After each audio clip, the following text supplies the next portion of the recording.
السلام علیکم ورحمۃ اللہ وبرکاتہ۔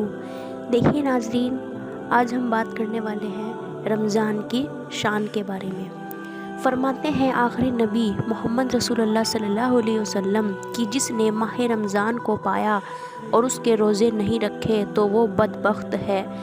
جس نے اپنے والدین یا کسی ایک کو پایا اور ان کے ساتھ اچھا سلوک نہ کیا وہ بھی بدبخت ہے۔ اور جس کے پاس میرا ذکر ہوا اور اس نے مجھ پر درود پاک پڑھ کر نہیں بھیجا وہ بھی بدبخت ہے۔ دیکھیے، اللہ پاک نے حضرت موسیٰ علیہ السلام سے فرمایا کہ میں نے امت محمد کو 2 نور عطا کیے ہیں تاکہ وہ 2 اندھیروں سے محفوظ رہیں۔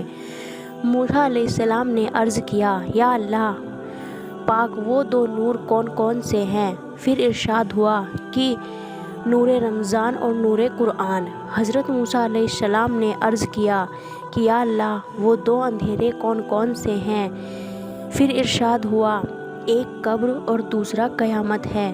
اللہ کے پیارے رسول صلی اللہ علیہ وسلم نے فرمایا، بے شک اللہ پاک نے بنی اسرائیل کے ایک نبی علیہ السلام کی طرف وحی فرمائی کہ آپ اپنی قوم کو خبر دیجئے کہ جو بھی بندہ میری رضا کے لیے ایک دن کا روزہ رکھتا ہے تو میں اس کے جسم کو صحت بھی عنایت فرماتا ہوں اور اس کے سبھی پچھلے گناہ معاف کر دیتا ہوں۔